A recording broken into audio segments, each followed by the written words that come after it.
I'm here this morning with Craig Bessent. Did I pronounce your last name That's correct? correct. All right. And I understand you've actually lived in San Angelo at one point. I'm from that area, from Robert Lee, so I'm a Coke County boys. Yeah, well, we're over here in Wiley Independent School District at the moment, and I met you just a couple of weeks ago at a training class for active shooter. And that's kind of our topic because you were part of the one of the governor's groups that was kind of the think tank on what to do and how to handle situations. So before we jump into that, give me your background. You are currently a school marshal. You're also assistant superintendent. Right. So what came first and how'd you end up where you are right now? I've been in education for 38 years, and I've been involved from elementary school all the way to college. I coached in college, taught there also. And I'm an assistant superintendent in charge of school operations, and so one of the areas that falls under my title is school safety and security. And so I've been at this job about 10 years. I've been administrator for 27 years. Oh, very good. And so I've been in education a long time. And so I guess prior to Sandy Hook, we were involved some in trying to secure our campuses. And after, Columbine, it was on everybody's mind, but it wasn't an everyday occurrence. Yeah. And so after Sandy Hook, we became deeply involved with our facilities, trying to secure those and work progressively and making our, kind of the buzzword today is harden up your schools. And so we've been doing that quite a while. And also about that time, House Bill 1009, the Protection of Texas Children's Act, was passed in Texas. Now what is that specifically? Okay, that actually created the Texas School Marshal Plan. Okay. And it was written out by Jason Villalba from Dallas, and who had some elementary age children. And prior to Sandy Hook, this had been kind of a secondary threat, maybe even junior high, but mostly high school. But our elementaries were kind of left out of it, and so now it opened up that vulnerability. And so not very many, if any, school districts in the entire state of Texas had any kind of SRO, school resource officer, any kind of protection at that level. And so he had a couple of little daughters at that, and he thought, that response time was way too long. Yes. And maybe this would be a plan that would enable schools to increase security without being an unfunded mandate, because it would come from within. So it would be an already existing employee trained in order to stop an active shooter. That was really, they only had to do one thing, was stop an active shooter or active threat. So. Wow.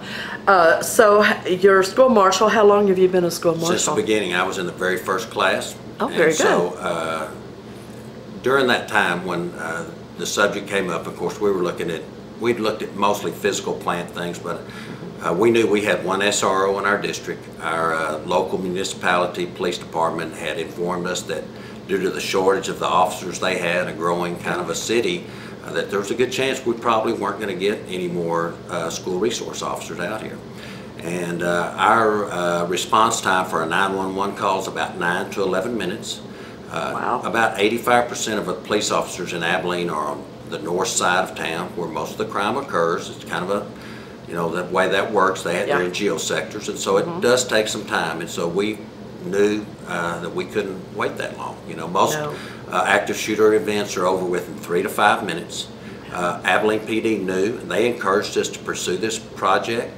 And so I was the first one in the first class that went to Fort Worth, and I, kind of was on a mission to find out. Yeah, we're going to find out really what this program was, and so I've been involved from the beginning. What year would that have been? 2014. Okay. And so, because Sandy Hook was in 2013, so they wrote the bill, and they finally got the curriculum and everything processed in 2014. So that summer we had our first class. That's pretty good. And so I've continued to pursue it. I've worked with the Texas Commission on Law Enforcement since the very beginning, trying to help them understand that this is also an education setting. They knew law enforcement, but school is a little different. So maybe kind of be the voice of the school districts in Texas. A lot of things that are thought out on paper maybe are hard to implement in an education setting, so we work together.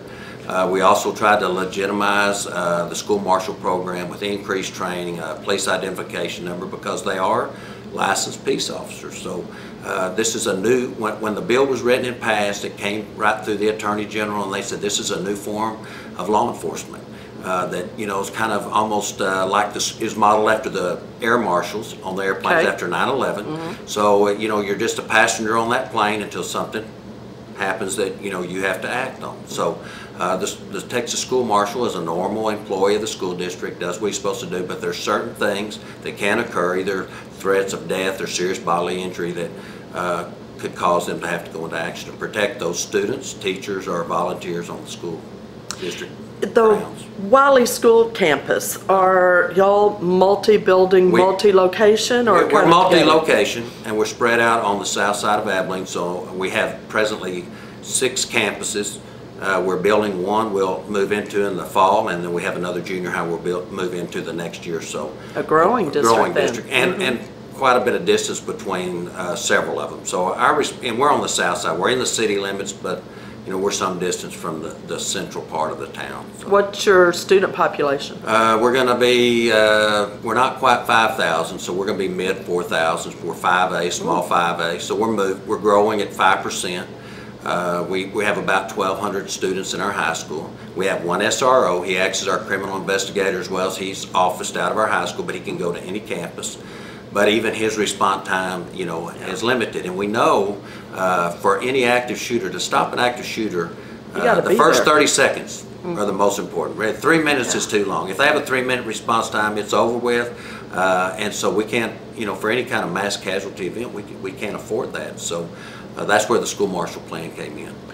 So with y'all's circumstance, and that's very common with most ISDs or charter schools, multiple campus, distance, you've got that time factor in there. So for Wiley, what are y'all going to look at are y'all going to look at increasing the number of marshals that you have? What kind of action? We will increase as we increase campuses, because we, you know, we want every campus, even our pre-K campus, is protected. And so, you know, every age matters, every teacher matters, and so we want to have someone there that can intercede. The difference in a Texas school marshal, there's 2 plans available right now in the state of Texas for school districts: the Texas Guardian, or the Guardian plan, and the school marshal. And the difference is there's no required training, record, or anything for the Guardian plan. And so why we chose the school marshal plan is because it's trained and licensed by the state. You become a licensed peace officer, a school marshal does. And that training continues on throughout their career. They're reevaluated every 2 years. They're required to have an L3 psychological. They can only shoot frangible ammunition, just like an air marshal. So we feel like it's safer. We feel like our marshals are able to react. They're going to be able to be successful. You know, failure's not an option in an active threat instance. And so we train heavily. Now the governor has made it so appetizing for our districts, because it's this summer, you know, to become a school marshal, it doesn't cost a school district 1 penny. It never did in the original law. It was an option if you want to pay for it, but the training's all being paid for by the state, and he's encouraging that. We're relaxing some of the restrictions that affected small school districts, i.e. the number of marshals per students, which was at one time 1 per 400. Then it was changed. We had an amendment, or another bill lowered it to 1 to 200, and now it's 1 per 100 students, or what we feel like in a small school, that would be 1 marshal per 4 or 5 classrooms. You know, if you had a full classroom. So that's pretty manageable number right there. You know, small districts, their pool to choose from are smaller. This is not just a plan to arm teachers. This is a volunteer, first most. But it's also to be able to train people to do what they're supposed to do. And how to think through that situation. That was the class we were in, was active shooter, and our scenario was a school, and it was very interesting. We know in high pressure situations that unless you receive some training, you know, it's hard to react correctly. And you know, you would think that you would, but it's just without training, you're always going to revert back to training. And unless you've been in law enforcement or a certain type of military, it's hard to get there. So they talk about muscle memory, so it's an automatic correct response to it. It's a perishable skill, so that's why we train. And once you become a school marshal, you're able to use any of the state active shooter law enforcement based training, and it's free. You know, we don't have to pay for it, and so our guys train, girls train in the summer generally because we're not in school, but sometimes during school holidays. And then we recertify every 2 years, so that keeps everybody kind of, you know, up on top of those perishable skills. Good. All right. How did you end up sitting amongst the group with the governor? Well, I have spent quite a bit of time in Austin at the Capitol, you know, working to improve this program. I work with TCO, and so Kim Vickers, the head of TCO, has been real good about helping me and improving the program and being a voice for the program, because I'm kind of the voice of school districts. You know, there's really not down there, so I'm not bashful. And I've encouraged districts because I believe in training, you know, and I believe in helping, you know, every district, especially the smallest ones, you know, because sometimes they're left out in the cold. Yes. And so I think, you know, when that subject, I've presented in a lot of different conferences and superintendents, and so if you Google school marshal, sometimes my name comes up. So I've kind of thrown myself out there, and Wiley's been very supportive and allowing me to do that. Very good. And because they, you know, we want to make good improvements that are going to help our district too. That's right. And so I'm not through yet, you know, and I'm staying in pretty good contact since I was in Austin at the round table with Governor Abbott's advisory policy makers there that he has on his staff. Who all was the mix of the table? Well, we had, at the first day was mostly law enforcement, and then we had 4 school districts represented, or previous law enforcement. So we had some of the big school districts in Dallas ISD, Waco, and Garland, and then myself at Wiley, and I'm assistant superintendent. And so the governor wanted to know from different schools, you know, issues or, you know, what was happening. And then we had some buy-in from law enforcement. Then we had some, you know, legislators there that asked questions at the end. So he wrote down everything we said. I'm so proud of the governor and his staff and what they were able to do, because, you know, a lot of times when you have those meetings and you come out, you think, man, I think something's really going to happen. And you know what? It really happened. And I mean, almost word for word, he listened. I even communicated after those meetings with his staff, and I mean, with some other areas, and he listened. And you know, they observed it, they examined, you know, the good and the bad, and then he had decided that we're going to make something happen. You know, by September 1, we're going to make some changes that are going to improve school safety, and he did it. And Lieutenant Governor Patrick was the same way. He was right on board with that, and I mean, just positive and listening, and it was a great experience. Yes, I was very surprised that last Wednesday, I believe it was, they put out their proposal and what they want to implement this summer, because the legislative session doesn't start until January. We'd lose a whole nother school year. So even though this is kind of going to be transitional during, or that's my guess, it's mainly to get some things moving in the right direction. They're all recommendations. I mean, there's some executive things that the governor can do, but already, you know, we're in that process of making those changes. And so even as early as tomorrow, we're training our administrative staff. I'll start working through some of those safety recommendations. Excellent. And so Wiley will be proactive. A lot of those we have already done. And those were some of the, you know, ideas that we shared at the roundtable, things that we had done that had been successful. But the mental health issues and some of those interventions, very progressive. And Governor Abbott had done his homework before he got there on that also. So there's 3 different programs that are going to help identify some of those early issues as early as kindergarten. So our staff has to be ready to go, and then we'll train our teachers in August. They'll know what's happening on that. So very good. So sitting at the table, everyone's kind of throwing out ideas. What was the general overall feel? It was everything was on the table. So I mean, there was nothing that you couldn't voice a concern about, or an idea that we had or something that was working in a certain school district. I mean, he questioned, he wanted to know more about it, and he wrote it down. So, I mean, it was positive. It was, you know, we had one goal in mind: improve school safety. I mean, that day, and he did 3 days of it. We knew he was going to listen to, you know, to those other groups, and I guess we did not know. We didn't think that this would come out this fast. No, but I mean, we were all surprised. They worked day and night, and I talked to his policy advisory group, and they said they worked.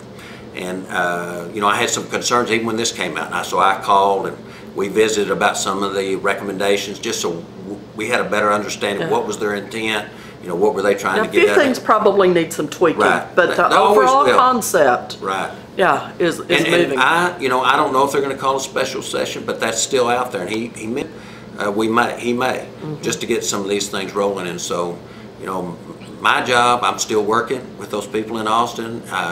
There's some legislators that I need to visit with on some, you know, this wasn't an end all. This was pretty comprehensive, but there's still some other things that we need to continue working on. And I hope I get an audience so that we can keep things moving. And we don't want this to happen again. Heaven knows we've got issues in our school, in our communities, and it's going to take a whole village to make this go right. You know what I'm saying? and we just can't allow it to continue. Yeah. And so you know, we can try to make our schools safer right now until we fix everybody else. But the governor did plant some seeds in here to try to intervene. And those students, why would they do such a thing? You know, what causes that to happen? And some of that's you know, starts when they're young. And so we're gonna look at those very early ages when things are happening, and maybe we can make a difference. I hope so. With the campuses being especially multi-building, Right. because San Angelo, where I'm from, San Angelo Central, yeah. It's true. Oh, yeah. Yes, it's so many different places. The way we build in Texas is we like to spread out, have plenty of room, and not be all stacked on each other. So, with the multi-building campuses, what kind of ideas were put on the table to help secure, so we don't have to fence in and create really a prison-looking type environment to protect our children? You know, we don't want to go there. Yeah, I think that's one of the options, was to fence in, to maybe limit where all your income and outgoing traffic is, because it's so hard in those multi-building campuses. Now, there's another issue to that that's almost as important, is that over 75% of all active shooter events in schools are done by current students. So, you know, even if you make one egress spot where everybody's in and out, say over 3/4 of the time, that person's going to be allowed in that school. Yes. Right. And so we know Dallas ISD had metal detectors. They haven't seen a lot of success. I think in 3 years they have not been able to detect one weapon going through a metal detector. But they've had some, and they got them through Crime Stoppers, or, you know, students telling on people. And so students are smart. They know where they're going to be checked. And we know that there's one of their schools, Dallas Skyline, had 48 entrances in that one building. So that's true with all schools. And so we know that if the majority of school shooters are present students, it's nothing for them to go to a locked door, a non-entry point, and have another student open the door and let them in, because they don't know their intent. They just say, hey, let me in, I'm late. And so, you know, there's a lot of issues to that, whether or not we put sensors indoors, we have cameras, we're monitoring those doors to see who's in and out, and try to prevent that, or have supervision. I mean, there's only so many people you can put, you know, at times of the day to monitor that. And so, you know, in your new campuses, and I can tell you at Wiley, our early childhood campus, one of the reasons that we built a new campus and leveled the other one was because of those multiple buildings. So we wanted everything in one pod so that we could monitor in and out. And we knew we couldn't the other direction. Now, we still have some issues here, and we're working through those. So, you know, when you have to retro on some, you know, school buildings last for a long time. We have buildings now. We had buildings in the 1940s. Now they're gone, but we have a high school that's, you know, over 20, and so they were never built with those ideas in mind. So you gotta you retro, it's a new world. and you think about it, and you play the odds. And I mean, you got to be good stewards of your taxpayers' money, because you just got to, you know, try to make it safe. And so, you know, we try to monitor those times of the day when we have lots of kids in and out, morning, afternoon. We still have parents get out of their car and walk their kids into their classroom, you know, early on. So, but we try to have security people monitor those situations when we know we're vulnerable and they're coming in. And then we train our teachers to notice things. And so if it's a normal student, hopefully, you know, we're going to be able to react to that quickly, or hopefully intervene before and prevent that. What have the teachers' reaction been to some of the proactive things that y'all have been doing? I mean, it's always supportive. I mean, they want to know they're safe. They want anybody that goes to work wants to know I'm safe. And if That's you right. know, when you see school shootings, no matter where they're at, any state, you know, if you're a teacher, you're wondering, could this be one of my students? Or Yeah. it almost makes you afraid at times, like that guy's kind of, you know, he worries me, or girl. So, so I think they're concerned. I think parents, you know, when they drop their students off, they want to know they're safe. That's right. I mean, it's, you know, it's in loco parentis is what we've always said in the state of Texas. In place of the parents, you know, we're going to take care of your children, and I think that's the expectation. And I think our parents want to know that, you know, if somebody comes in there to harm their child, we can do something to stop them. In reading over the governor's press release that they did, one of the items that I believe I read in scanning it quickly was addressing one of the issues about teachers being threatened. And because that seems to be a growing trend, unfortunately, it's incredible what our teachers have to put up with. So how in some of those ways, I think it was talking about, well, I honestly can't remember. Okay, so kind of generally we've gone against that. We went to away from zero tolerance, and so we went, if a student felt threatened by a teacher, then the teacher was removed, but there was really no consequence for a student threatening a teacher. Yeah. This came about the last 8 or 10 years, and kind of how it was trying to not give students a criminal record, and so now we've kind of moved back to the other direction. So when those students are, you know, threatening, and pretty serious threatening, that they can be removed again. But the difference in maybe in Governor Abbott's plan is when we remove students to like a DAEP, which is kind of an off-site education, instead of just punishing a student, removing them from the educational setting in that classroom or that school for so many days, is now we're going to look at why did they do what they did, and offer some counseling, some kind of treatment, try to get to the root of that problem. Before it was punish and then they were right back in, or they never came back to school, or, you know, there was no plan. And so we have one now, and so we want to make our staff feel protected, you know, that they're not going to be harmed by another student. But if that student has issues, we want to address it quickly and thoroughly. And I think that's a really good point to this plan of these safety recommendations is that we have some mental health issues, or just behavior issues that now we can use some of the people that are already specialized in our school setting, our student services. You know, we have behavioralists, we have counselors, so all that tied in, even with law enforcement, to try to change that behavior, maybe that thought process or issue that a student might have.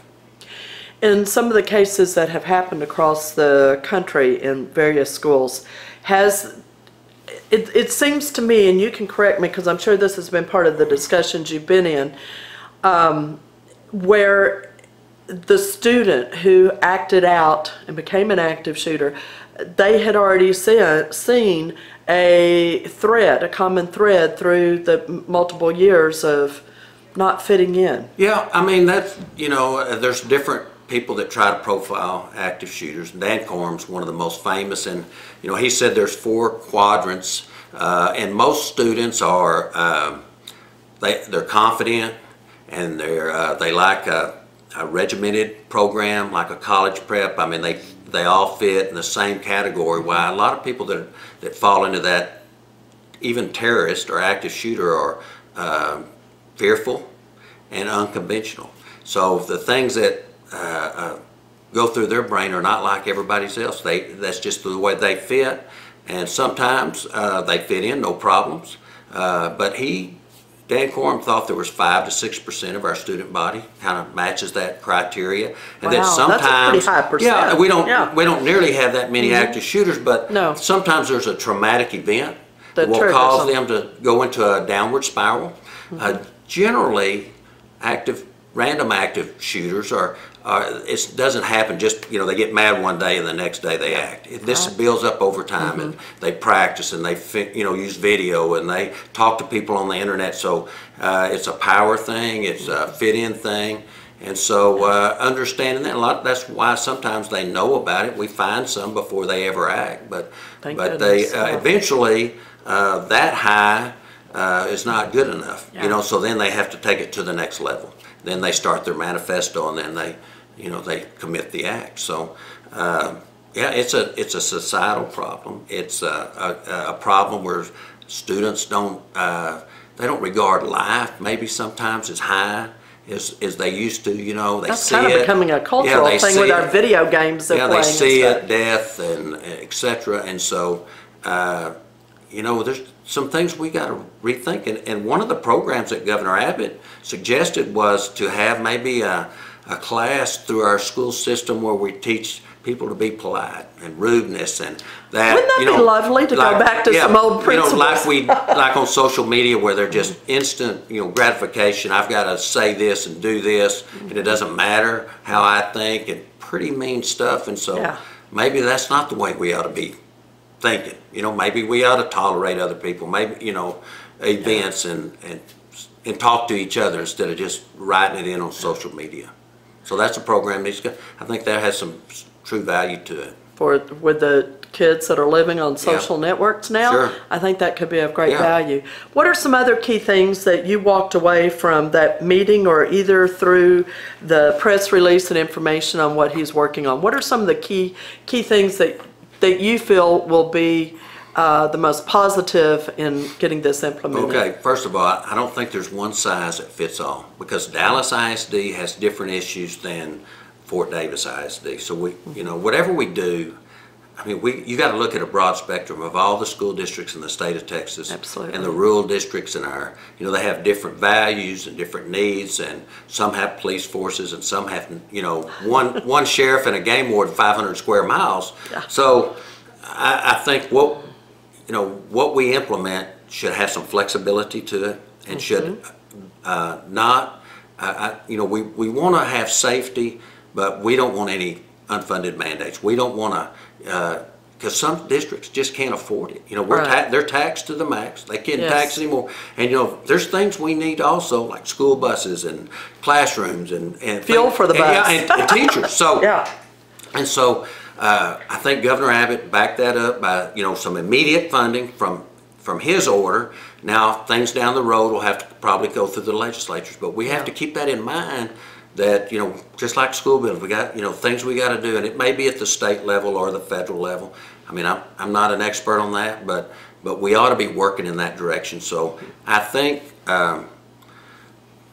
we've got to make it not acceptable to commit these acts. Yes. Number one. I mean, it's got to be, you know, like it, you know, when I grew up, you know, you didn't even think in that direction, and we had a lot more weapons on campus in our trucks and our vehicles. That's right. And so what changed? Well, society things changed. did. It changed, and so we got to make it unacceptable. We got to think in a different pattern. I think it's a community, it's a society, it's everybody's problem, issue, and so I don't know. I'm not a fixer on that. You know, I'm an educator, but I think we got to all think in that direction. We got to make this whole change. It's not going to happen in, you know, 1 year or 1 month or one plan. But it's got to start. It's got to start somewhere. Yeah. And, you know, I hope Texas, I really believe Texas is state of the art. We're so proactive. I think we're going to set the standard for the nation. Good. In this progressive fight against school violence and active shooters. And it's not just, it's workplace violence, it's domestic issues. It's a whole lot of things that spill over. You know, and a lot of kids that have these issues, they have issues at home. And so there's lots of things that are happening. And so, you know, you can say from religion, you know, well, we're going to put religion back in our society. A lot of things are missing that we had 20 years ago. Yes. And I think, you know, that's where we're headed. I really do. I believe that that makes a difference. You got to have a moral standard. It's whatever it is. And, you know, whoever you worship, there's got to be a moral standard. And that makes it not okay to hurt other people. So, you know, we got to think in that direction. And I think if we keep pushing that, we have them 8 hours a day, you know, for 12 years up here, and we want to teach them. Or 13 with kindergarten. Yeah, that's right. And so if we want to, you know, we want to teach them, you know, life lessons just as much. You know, we set good examples, you know, live it out. Do y'all still have civics? class? Yeah, So, yeah, we used yeah. to, when we were kids, Yeah. you took citizenship, or it was Yeah, and we have built it, in. we build it in our announcements, and we have anti-bullying programs, and we have people that come into the classrooms as early as, first and second grade, but it's just something we got to keep up. Yeah. And the older they get, the harder that is to put in there because they get so much information outside the school. Yeah. They just, it's just part of it. And so I don't know where that remedy is or how we're going to defeat that, but I think, it's going to come from on it. When the shooting happened in Santa Fe, were y'all still in session? Or Yes. Okay. Yeah. Was there a reaction with the students? With that? I think they're a little numb to it. I know security-wise, we kind of go. We're pretty much always on high alert. Okay, so we live close to an Air Force base, so we're like on Procom Bravo because of terrorist attacks, and so we always we're an elevated. But when we have a school shooting or some kind of event, stabbing, anything, we elevate it. With our security, we're more vigilant in what we do. We kind of remind our administrators and our staff, we don't want to copycat, something like that. And so, a lot of times our students aren't aware of that, I think, but we're there. I think they get numb to that, though. They hear it so much, you don't even get news play much, on some of the events. So that's another problem. That's scary. Yeah. When that has become an acceptable thing in our society that we don't go to it anymore. And you think school, there's a lot of kids, been injured and lost their lives in school shooting, but we had a whole lot more kids die from texting, driving a vehicle. So that's another problem. So we've got issues. It just depends. What we see is what the mainstream media wants to show out there. You're and right. I mean, they're all, one is equal to the other. So there's lots of things we got to improve on. And I think that's always been the case. I want, our community to know that our school districts, though, are very serious about protecting their kids. That, church and your school, those are safe places. Those have always, there can be bad things in the outside world, but when you went to school, you were there to learn, socialize, participate in extracurricular activities, and grow up, and not have to worry about that. And we need to get to that point, whether that means we have to have people that are vigilant to protect them or what, we're going to do that and make sure they know they can still do that. If someone listening to this is interested in potentially becoming a school marshal, you did mention that predominantly the school districts are looking within the staff that's already there, Right. of taking on a dual role. But if someone wanted to, in some areas they may have to hire outside. Yes, What would be their first step? Where do they need to go, or what? The school marshal programs originates with the superintendent and the school board. Okay. So it doesn't require you being a teacher, or it requires you being an employee. So one of Governor Abbott's initiatives was to look at retired law enforcement or retired military that maybe had, some training like would correspond with an active shooter event. To maybe they could approach a superintendent or the school board and say, hey, I'm available. I get retirement or whatever, and to work out some agreement like that. And not all school districts can afford that, because that'd be another position, maybe a non-teaching position. Or you might have somebody within your organization, a bus driver, a cafeteria, where somebody that was former military, former law enforcement, as long as they're an employee, then they can do that. And so that would go probably through your school board superintendent, through that vetting process. And you're right, depends on your pool and your finances and what your board, what their idea of that position is. And we do have a mix of that in several places. So, with this summer, with Governor Abbott wanting to gear this up to a higher level, where are classes going to be offered for those that may be interested? The first Marshall Academy offered this summer will be here in Abilene through our West Central Texas Council of Governments. Where we were. That's right, where we were. And I'm a lead trainer there. All right. So that'll be the first one. We have maybe as many as 39 applicants so far, and then we have about 8 recertified. So you have to recertify every 2 years. Okay. Then there's San Antonio's having one the next week or so after that, and then I talked to Tico last week, and there's a chance we may be having one in the Austin area, and I may go down there and instruct that. At one time there were 5 police academies in the state of Texas that were certified to teach the school marshal program or have an academy. And so this will be our 2nd year to have one. So we just had the second Train the Trainer in 2016, so that's when we trained those 5 academies. So now it's moving out. So we hope that it's a regional training. That for us to really prosper and make this affordable for other school districts would be, my envisionment of the program is to have it almost like your region service center. So that's what I was thinking. Just yes. about everybody can drive in and drive home from a region service center. So target those areas to have your school marshal academies in, or your recertifications or your trainings. How many hours are involved? Well, right now the original plan was 80 hours, and it was 10 days.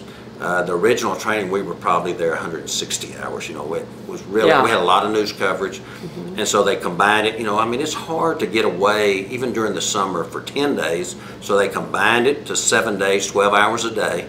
Okay. Compact, I mean, long days. We're talking about 8, 9 o'clock at night, because there's a lot of things we do. Well, there's a lot of firearms training and weapon manipulation and tactical skills, and so there's also been a lot of previous academic work in the classroom, laws, history, etc. So one of the initiatives or recommendations by Governor Abbott was to reduce that classroom time, try to compact it, and then not reduce any of the actual training, things that are actually going to affect stopping an active shooter event, and maybe get that to a compact time.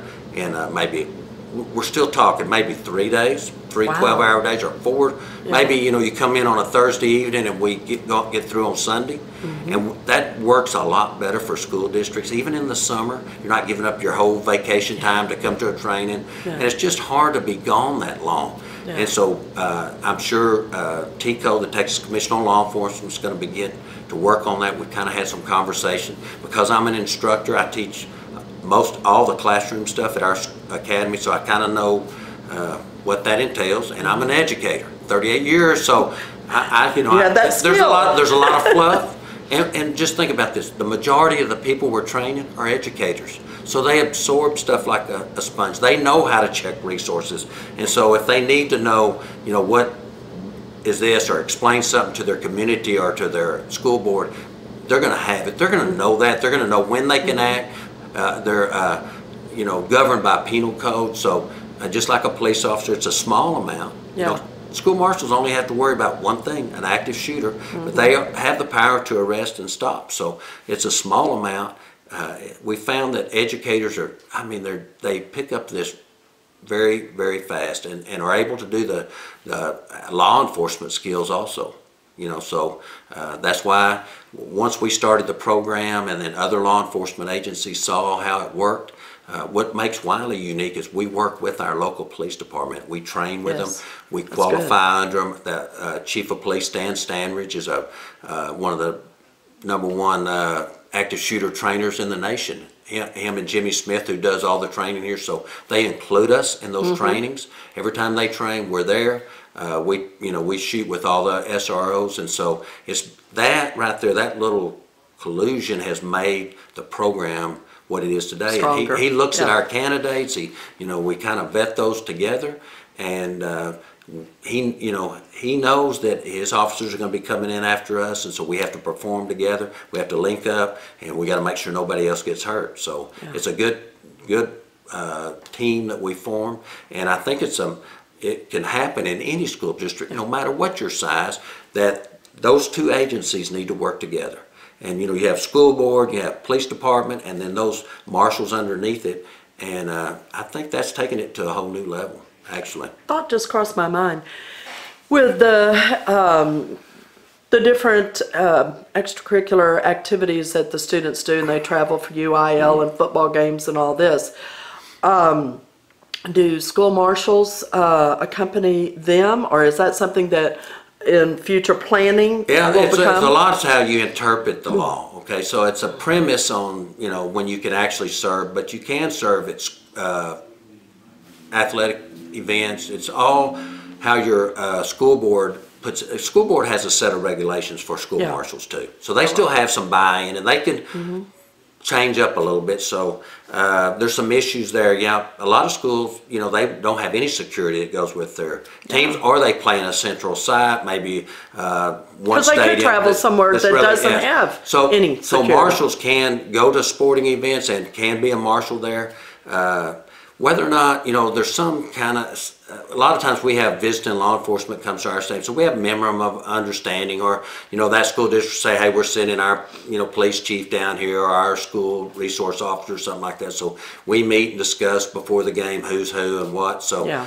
you know, I think that's some things that maybe in the initial planning of the school marshal program that, you know, that, well, we really hadn't thought about that, what we've seen. Yeah. And so I think the governor wants to make it flexible enough, but not infringe on other school districts. So maybe, you know, down the road we have memorandum of understanding that, you know, we're going to bring our guys with our team. We'll you know, introduce them because they're anonymous. You know, that's the thing about a marshal. You know, you don't know who they are. And Yeah. so, you know, there might be something like that. And so, but they can ride on school vehicles, etc., our buses, etc., like that. So protect them. We do provide security on our buses in our district every day. When they're at campuses picking up students, there is security there for those buses. Because we really don't talk about those kind of events happen in school buses, but they're very vulnerable. Yeah. And so we also train our drivers when they are at drop-off sites to be vigilant, to look strange vehicles, strange people, you know, what to do if you don't feel safe at that site. Just, you know, Drive keep that on. door shut and keep driving. And so we talk about that. We also train, you know, if we have a hostage barricade on the school bus. Our security force does, our school marshals do. And so, you know, we're close to the border. Just like St. Angelo. Yes. We have a Dice Air Force Base. Yes. You have Mathis. So we think Goodfellow. Goodfellow. We think our base is very secure, but we have a lot of students go to, you know, from those officers, those pilots, and so we want to protect them. That's right. And so we've trained quite a bit in recognizing terrorism, you know, terrorist activities and how to respond. Yeah. So as our Abilene Police Department. So. Very good. Some, you know, you haven't really heard too much about that, but it's out there. Yeah. And Oh, so, yes. And so we're pretty vigilant on that. We actually train quite a bit on that kind of stuff. Very good. Any last thoughts? Well, you know, I like I said, I'm proud of the governor and his staff for starting this initiative. And I mean, it's gave great leadership and direction. And, you know, he put his money where his mouth is.